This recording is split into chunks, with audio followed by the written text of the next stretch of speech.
Deputy CM Brajesh Pathak का बयान।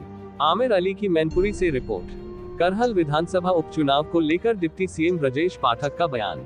करहल विधानसभा का जो उपचुनाव है भारतीय जनता पार्टी प्रचंड बहुमत के साथ जीते। आज हम अपने कार्यकर्ताओं के साथ बैठकर के मंथन करने वाले हैं। बुधवार हम रिपोर्ट तैयार कर रहे हैं, फिर इसके बाद हम अपनी योजना बनाएंगे। बांग्लादेश की घटना को लेकर बोले डिप्टी सीएम ब्रजेश पाठक ने दिया बयान। बहुत ही दुखद है क्योंकि ये मामला केंद्र सरकार के अधीन है और केंद्र सरकार इसमें जो भी आवश्यक कार्यवाही है उच्च स्तर पर काम कर रही है। सपा का गढ़ कहे जाने वाले करहल विधानसभा पर बोले डिप्टी सीएम ब्रजेश पाठक। आप जानते हैं कि गढ़ सारे समाप्त हो चुके हैं, अब जनता का ही गढ़ रहता है और जनता जिसे चुनकर भेजेगी वही जीत कर जाएगा। करहल विधानसभा चुनाव की आज कार्यकर्ताओं के साथ हम बैठ कर के वार्ता करेंगे। हमने अपने स्वास्थ्य विभाग की भी समीक्षा की है, जिलाधिकारी से भी बात की है। ये जो भी डेवलपमेंट की योजनाएं जो राज्य सरकार द्वारा चलाई जा रही है वह पूरी हो, बड़े प्रोजेक्ट समयबद्ध ढंग से पूरा पड़े, अस्पताल में दवाइयां उपलब्ध हो, बाहर से दवाई बिल्कुल न लिखी जाए, अस्पतालत में आए मरीजों को भगवान मान करके सेवा करे, ऐसा हमने निर्देश दिया है। ये करहल विधानसभा उपचुनाव की आज कार्यकर्ताओं के साथ हम बैठ करके बात करेंगे। नीचे कलवाट थोड़ी सी। हमने अपने स्वास्थ्य विभाग की भी समीक्षा की है, जिलाधिकारी से भी बात किया है कि यहाँ के डेवलपमेंट की जो योजनाएं सरकार द्वारा चलाई जा रही हैं वो शीघ्र से शीघ्र पूरी हों। जो बड़े प्रोजेक्ट्स हैं उनको तत्काल हम समयबद्ध ढंग से पूरा करें।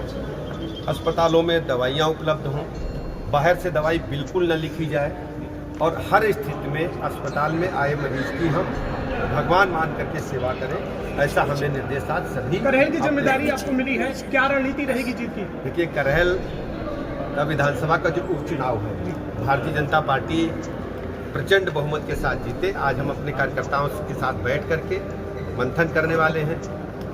बुधवार हम लोग रिपोर्ट तैयार कर रहे हैं और इसके बाद हम लोग कार्य योजना बनाएंगे। बंगाल में जिस तरह से बंगाल में जिस पहली बार आप आए थे तो ये आपने आश्वासन दिया था कि लखनऊ पहुंचने के बाद 1 सप्ताह के अंदर कैंसर यूनिट प्रारंभ होगा, लेकिन अभी तक नहीं हुआ।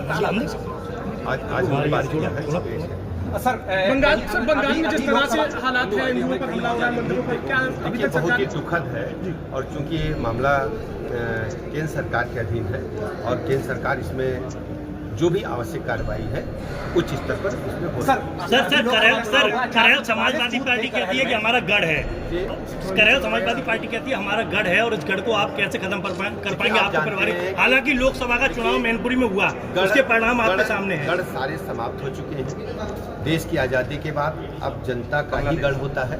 जनता जिसे आशीर्वाद देगी वो चुन करके। डिप्टी सीएम सर, कुछ चुपते हुए सवाल हैं। 444 यहाँ करहल में बूथ, 179 पर यहाँ थोड़ा इंतजार करो, अभी तो घोषित नहीं हुआ। अच्छा मंत्री जी अखिलेश यादव इटावा में मंदिर बनवा रहे हैं। और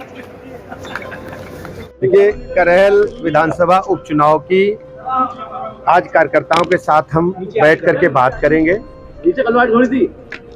हमने अपने स्वास्थ्य विभाग की भी समीक्षा की है, जिलाधिकारी से भी बात किया है कि यहाँ के डेवलपमेंट की जो योजनाएं सरकार द्वारा चलाई जा रही हैं वो शीघ्र से शीघ्र पूरी हों।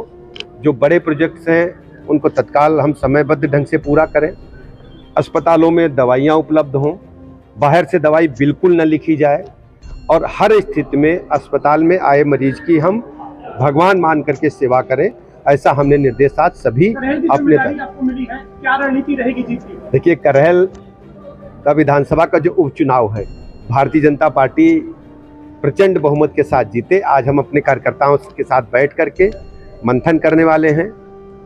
बुधवार हम लोग रिपोर्ट तैयार कर रहे हैं और इसके बाद हम लोग कार्य योजना बनाएंगे। डिप्टी सीएम सर, पहली बार आप आए थे तो ये आपने आश्वासन दिया था कि लखनऊ पहुंचने के बाद 1 सप्ताह के अंदर कैंसर यूनिट प्रारंभ होगा, लेकिन अभी तक नहीं हुआ, ताला लगा हुआ। आज हमने बात किया है, आप वेट करिए। सर, अभी लोकसभा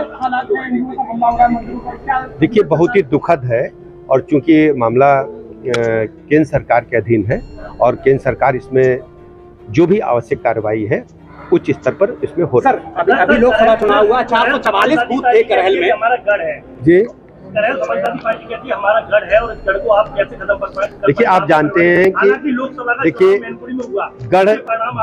गढ़ सारे समाप्त हो चुके हैं। देश की आज़ादी के बाद अब जनता का ही गढ़ होता है। जनता जिसे आशीर्वाद देगी वो चुन करके जाए। डिप्टी सीएम सर, कुछ चुपते हुए सवाल हैं। 444 यहाँ करहल में बूथ थे, 179 पर यहाँ थोड़ा इंतजार करो, अभी तो घोषित नहीं हुआ, धीरे धीरे सब बताएंगे, धीरे धीरे सब बताएंगे। और